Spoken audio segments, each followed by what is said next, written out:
If I were to write my GMAT exam today, I will have to pay $275, which is a lot of money. Right. And then thereafter, I have to give a lot of fees to the Harvards and the Stanfords going forward. But if I were to write the UPSC exam today, all it costs me is $2. It's a great leveler across geographies, across tier 2, tier 3 cities. And one of those important positions is the positions of a diplomat. Today, a rural farmer in Madhya Pradesh or Uttar Pradesh may be oblivious and may have absolutely no idea who the Foreign Secretary of India is, or the Ambassador of Namibia is, perhaps the Foreign Minister of India is. But I can give you in writing that she will have direct effects. There will be direct consequences of the negotiations that these people do in the corridors of WTO or the UN. Since so many years, the civil services preparation in itself is such a good upskilling, right? It could upskill you for entrepreneurship, it could upskill you for a lot of jobs, just for life as well. For some of us who grew up in tier 2, tier 3 cities, we have this conception that folks who are from Mumbai to Delhi to Bangalore, they are much smarter than us. Perhaps because they speak better English, perhaps because they grew up in a very networked ecosystem, perhaps because they got a good exposure at a young age. You will not be given medals for clearing prelims examination. You won't be given medals for clearing mains examination.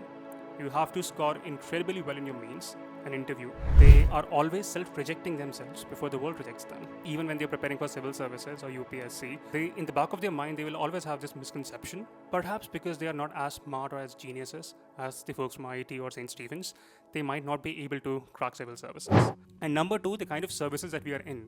If you are in the IFS, you will have a lot of benefit if you join in early. If you're becoming part of the IFS at the age of 22 or 23, you will have a really good chance of becoming the Foreign Secretary of India. This podcast is going to be different because this podcast is not the part of the Money Heist series. However, this podcast is going to be of extreme relevance for anyone who is flirting with the idea of becoming an Indian diplomat in 2024, 25, 26, or 27. I will repeat it again that this podcast is for those who want to become an officer in the Indian Foreign Services, not the IAS or the IPS, but the Indian Foreign Services. If you are struggling with time, then bookmark this podcast, save it, and watch it later.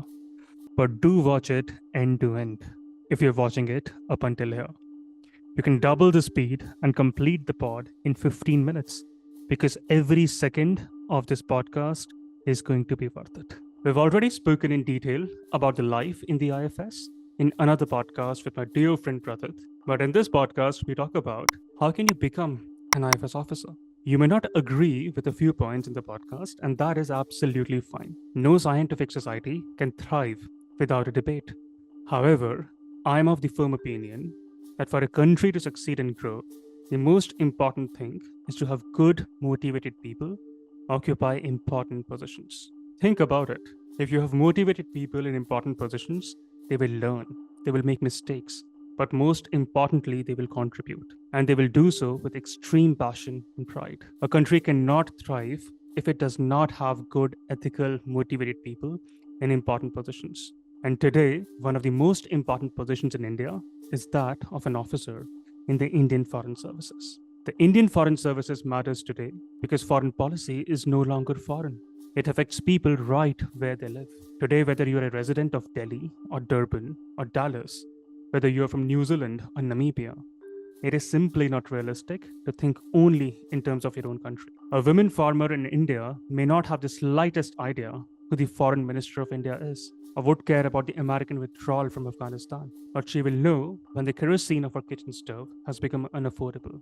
She does not understand international economics, but she is directly affected when she is not able to sell her produce because of some negotiations that happened in the corridors of WTO or the UN.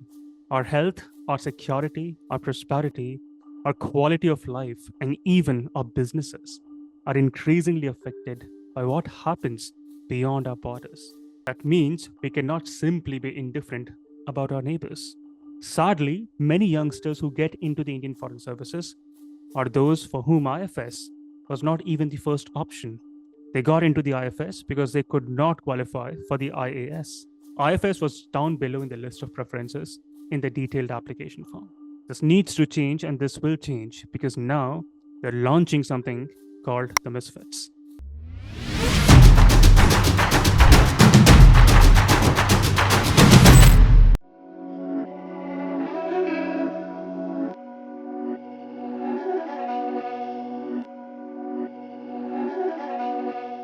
Two years ago, I was at the United Nations headquarters in New York City when I received an anxious call from a friend.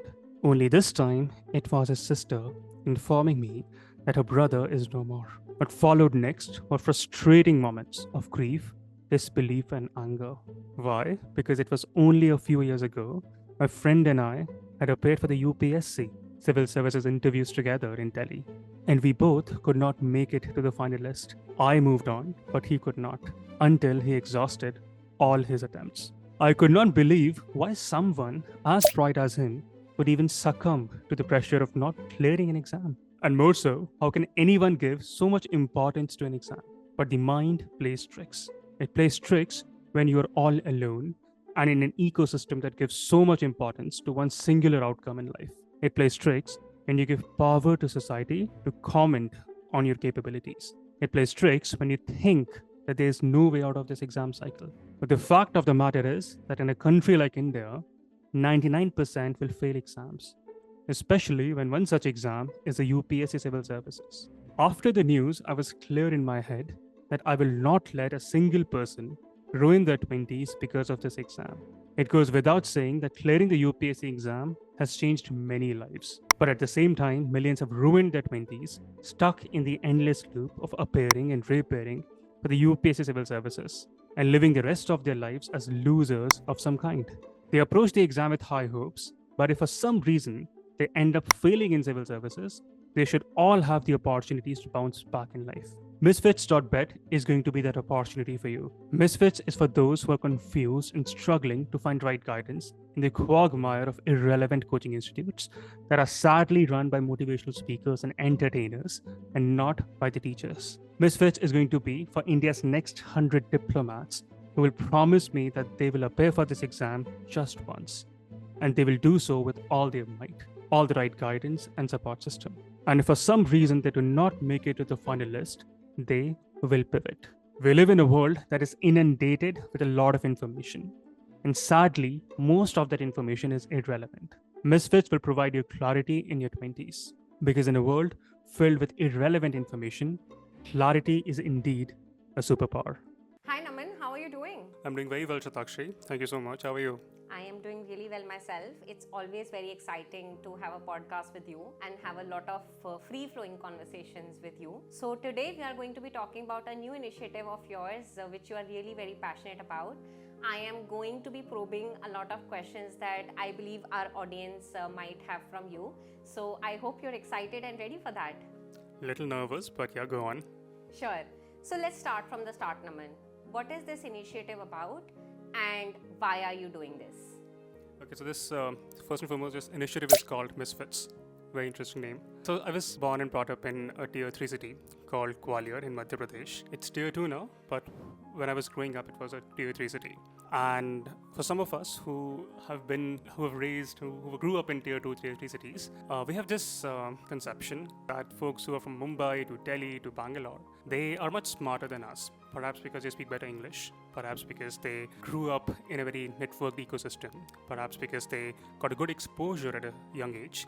But for many of us, that's not the case, at least in the growing up years. And because of this, we tend to think very lowly of ourselves. We tend to self-doubt ourselves. So some of us who go into the IITs and St. Stephen's, we realize that it's all humbug and you can definitely improve in a span of 1 or 2 years. But for many who could not get into these universities and are stuck in those tier 2, tier 3 ecosystem, for them, bouncing back in life gets very difficult. They are always self-rejecting themselves before the world rejects them. Even when they're preparing for civil services or UPSC, in the back of their mind, they will always have this misconception, perhaps because they are not as smart or as geniuses as the folks from IIT or St. Stephen's, they might not be able to crack civil services, which is wrong. People who got into the IITs and St. Stephen's, they worked really hard, but also because they got access to great mentorship, great support system, great guidance in the form of elder brother or elder sister at a very right moment in the right time of their life. So via Misfits, I want to ensure that people who think that they are misfits and are not fit to get into civil services, I would want to be an elder brother to them who can guide them, mentor them along the journey. And the goal is to ensure that in time to come, at least 100 IFS officers go on to become part of the UPSC journey from the Misfits. Wow, that's a very noble mission of yours and I admire that. But why are you calling it Misfits.Bet? Seems like, are you betting on something? So getting the .com domain is a Herculean task. That could be one.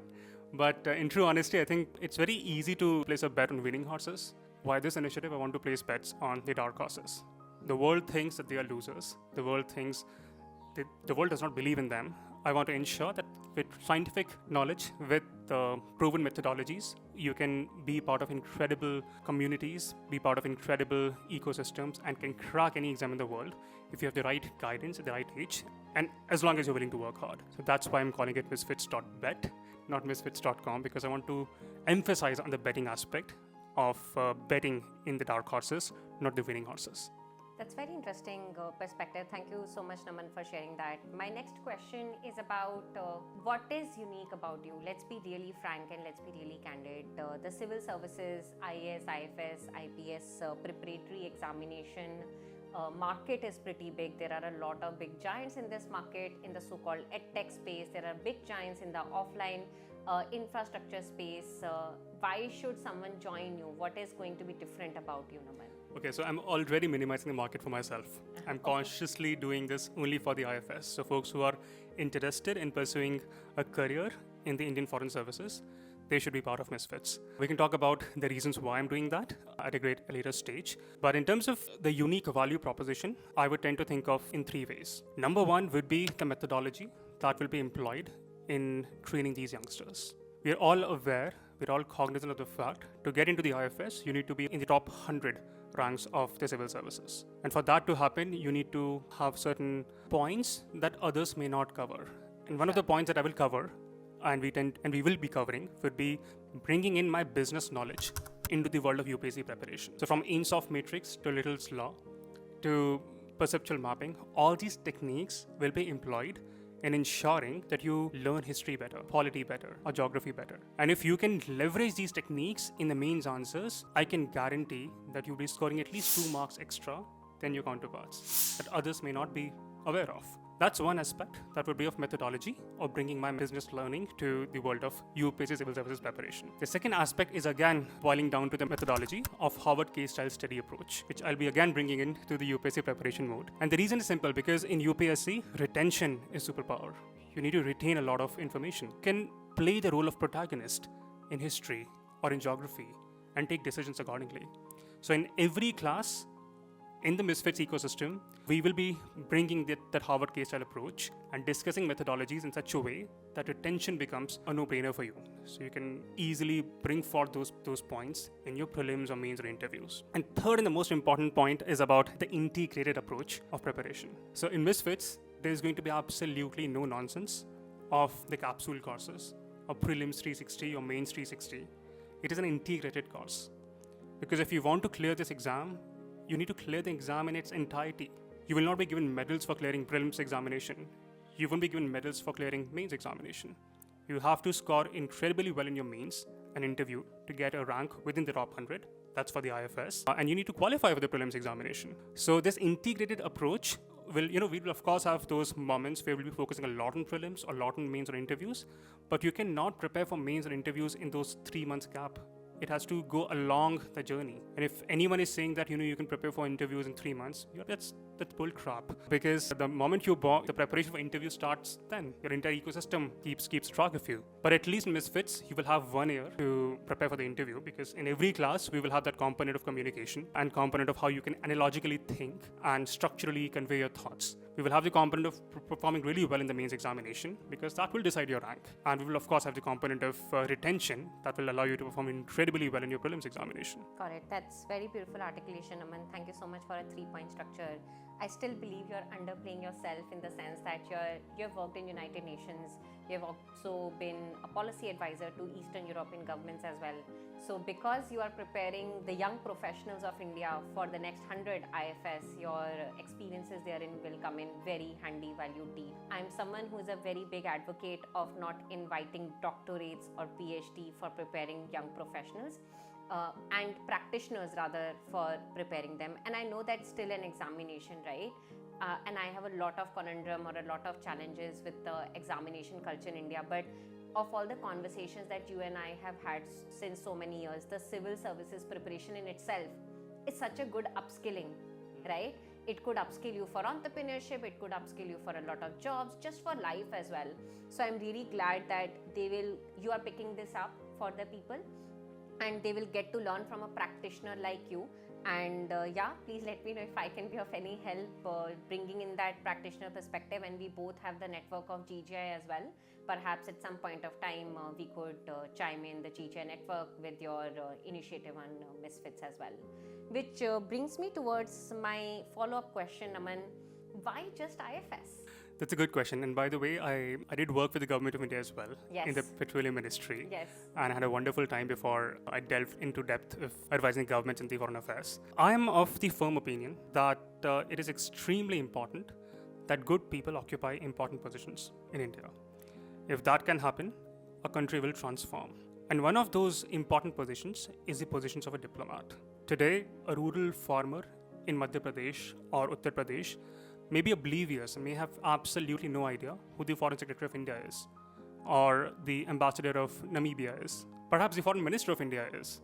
But I can give you in writing that she will have direct effects. There will be direct consequences of the negotiations that these people do in the corridors of WTO or the UN. She will see the effect in terms of kerosene price rising or the subsidies going up or down, so on and so forth. Unfortunately, today, many of the people who go into the IFS are those for whom IFS was not even the first choice. Wow. They started preparing for the exam to get into the IAS, and just because they did not get a specific rank, IFS was the second option within their hierarchy of preferences in the DAF form. So I want to make sure that next 100 diplomats from Misfits should be the IFS officers, because they will be the folks who will be motivated, inspired, and will have requisite skill sets to really make a big mark in the foreign policy of India, which will obviously have a lot of consequences for the domestic affairs of India. It's a very beautiful perspective, Naman, and given the global order that we are facing right now, which is having a balanced view of West and the East, I think there could not be better times for someone to actually pick IFS as their first services.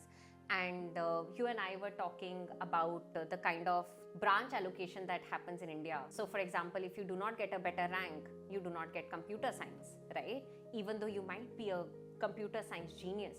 Similarly, if you want to study civils, but you do not get civils, which is just really unfortunate way how allocation of either branches happen in engineering colleges or allocation of services happen, which is just pure play based on their rank.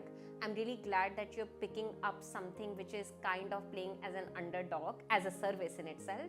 And I'm very sure that a lot of people might want to contribute through IFS by going through this entire Misfit. Although I'm already cutting short my market.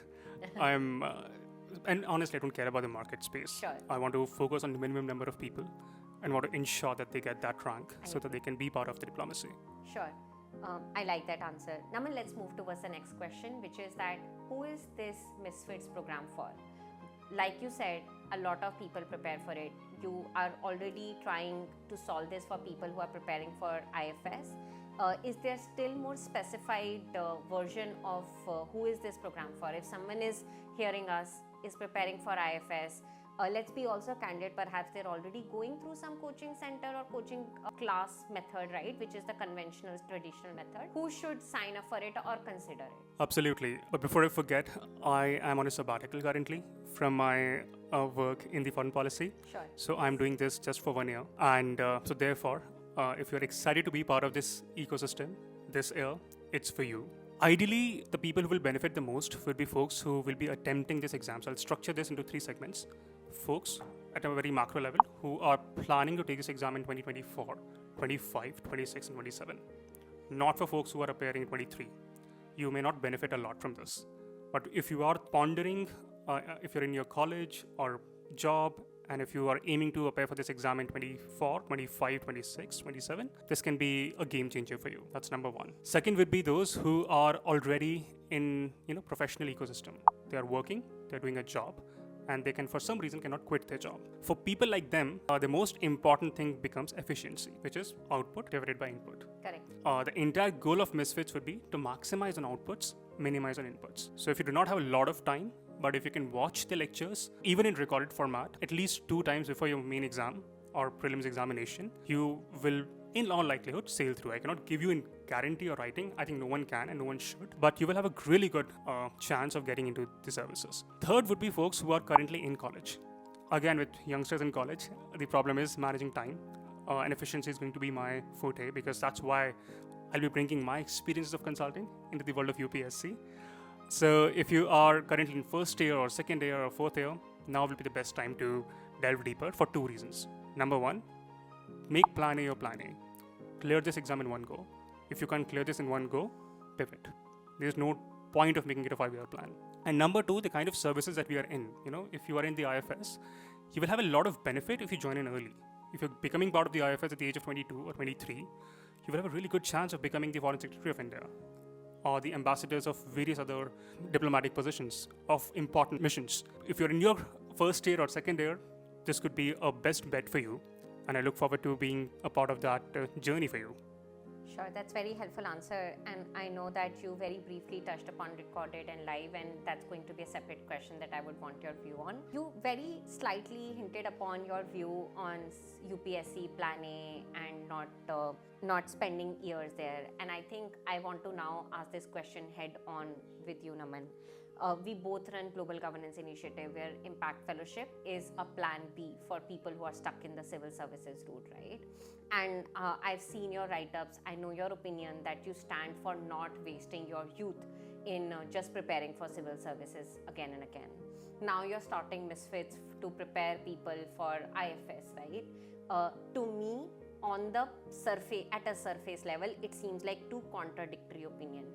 Do you want to help me and the audience understand what do you really stand for and what are the details beneath your decision making?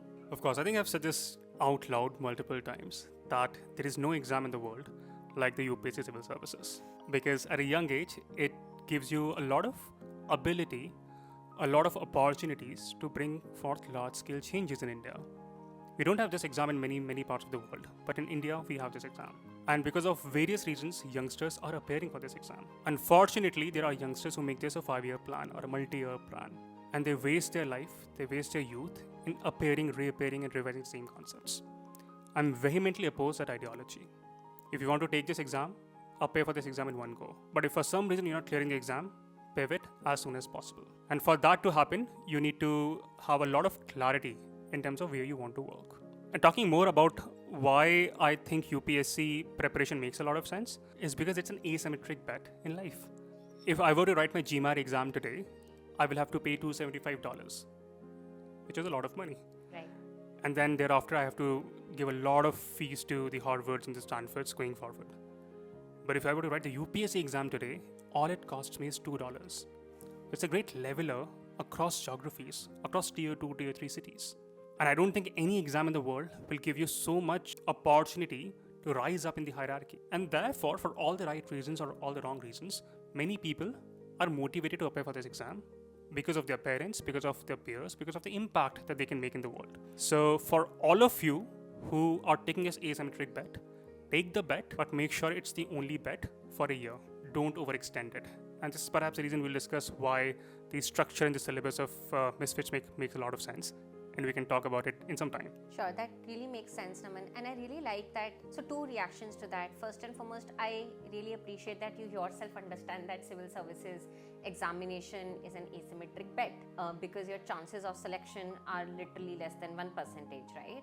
So even though your investment is less, your probability of getting that return on investment is also really, really less.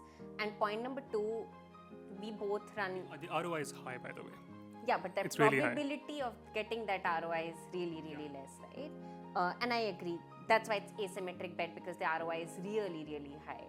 And I think that's why someone is just so motivated. So many people prepare for civil services, but then point number two becomes really important, that I think, and I'm talking directly to the audience, people really need to understand that it is in the benefit of the conventional and traditional coaching centers to tell you to take the attempt again and again. Why? Because it's the classic business model. Businesses do not just thrive on first acquisition cost, they want you to become repeat customers.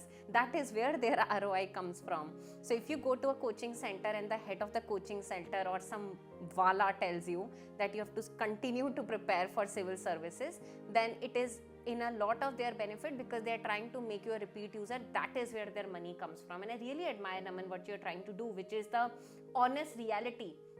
Not make business out of it, but tell them that, hey, this deserves one chance in life. It's a good asymmetric bet, but don't ruin your life because of it. Which makes me come to the next obvious question. I'm really curious. I'm sure a lot of people are curious. What is the curriculum? What will people really go through in this entire journey? Do you also want to briefly talk about how long this journey is going to be? Absolutely. See, 2 points before I answer that question. The first one is, you're very right about the usual coaching model, and this is perhaps the reason why you have subscription plans of various coaching institutes, because it's in their benefit so that you can subscribe to their program for a longer duration. And secondly, I'm seeing is that there is a lot of discounts for old students. There should be no old students. All the students who are becoming part of your ecosystem, they should be getting into civil services or pivoting. For some reason, that's not working out. Equally ludicrous, and it is just sad people don't understand the model. So the old student discount and the subscription model discount, it's a clear-cut hint that you are in the wrong ecosystem. But jokes aside, in talking about curriculum, I have divided this entire curriculum into 2 phases. The phase 1 is between February 1st to the 1st of May. And in this, we will be covering the core aspects of the UPSC preparation, beginning with history, medieval, ancient, modern. We'll talk about geography, we'll take environment, we'll talk about certain components of polity, the important parts of polity, so that youngsters who are becoming part of this story can start reading newspapers and appreciating the history and connecting dots. That's the phase 1. We covered certain core subjects. And the reason I want to highlight ancient history here is because there are many coaching institutes who will say that, UPSC does not ask questions from medieval history. But it is wrong. I mean, the kind of holistic answers that you can write in paper 1, or the holistic opinions that you can form in the essay paper, if you can bring forth the examples of medieval history, it's going to be truly remarkable. And in UPSC, every single mark count. And especially for those who are aspiring for the IFS, that's my goal.